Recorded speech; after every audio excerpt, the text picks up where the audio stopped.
한 주간 지역에서 가장 주목받은 뉴스와 여론을 소개해드리는 이슈 브리핑 시간입니다. 비수도권의 부동산 프로젝트 파이낸싱, 즉 PF 대출 잔액이 48조 원을 넘는 것으로 나타났습니다.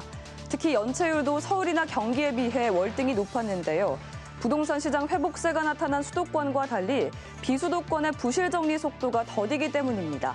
영남일보는 지역의 부동산 PF 대출 실태를 취재했습니다. 비수도권 부동산 PF 대출 잔액은 대구가 8조 9천억 원으로 부산에 이어 두 번째로 많았고 연체율도 4.65%로 14개 비수도권 지자체 중 6번째로 높았습니다. 경북 지역 연체율은 2.08%로 비교적 양호했는데요. 지방이나 비주거 시설에 대한 양극화 문제가 지적되고 있다며 철저한 모니터링이 필요하다는 금융당국자의 의견도 함께 소개했습니다. 한국일보는 부실사업장 정리에 소극적인 저축은행을 취재했습니다. 저축은행 업권의 경매, 공매 대상 PF 사업장 규모는 2조 1천억 원에 달하지만 정리 실적은 8%에 불과했습니다.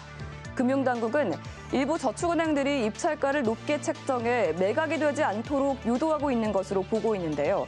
부동산 업황이 점차 회복될 것으로 점쳐지면서 실적이 부진한 은행들이 제값을 받으려고 버티기 전략에 나서고 있다고 지적했습니다.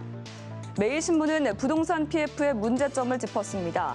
부동산 PF는 기업의 신용등급과 관계없이 현금 흐름만 내다보고 막대한 돈을 빌려주는 방식이기 때문에 부동산 후환기가 아니면 위험성이 크다고 우려했는데요.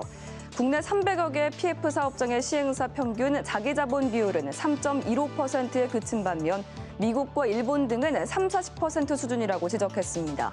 또 저축은행 업계가 기대하는 두세 배 부동산 가격 폭등은 정부가 용인해선 안 된다고 강조했습니다. 버스 앞에 줄을 선 사람들.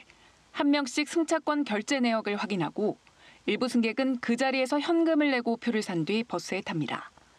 버스터미널의 발권 시스템을 운영하는 티머니 전산망에 오류가 발생했기 때문입니다. 다음 소식입니다.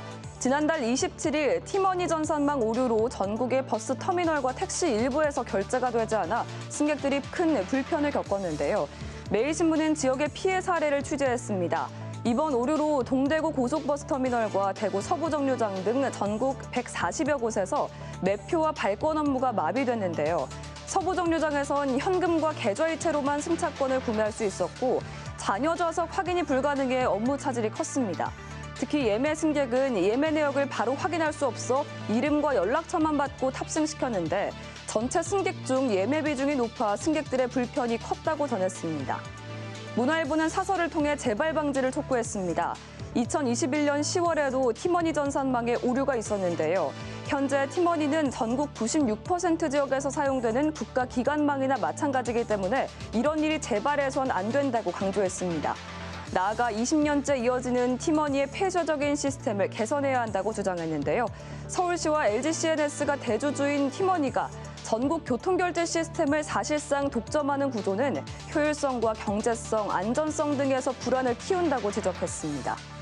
이데일리는 당국의 지도감독 부재를 지적했습니다.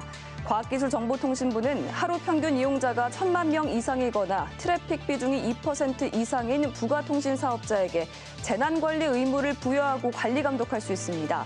하지만 티머니는 이 기준에 미치지 못해 대상 사업자로 지정되지 않았습니다. 국토교통부도 관련 근거가 없어 티머니를 직접 관리 감독하는 유관 부서가 없다고 밝혔습니다.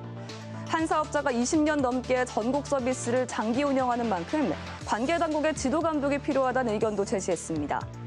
티머니는 피해 사례를 조사해 보상안을 마련할 방침인데요.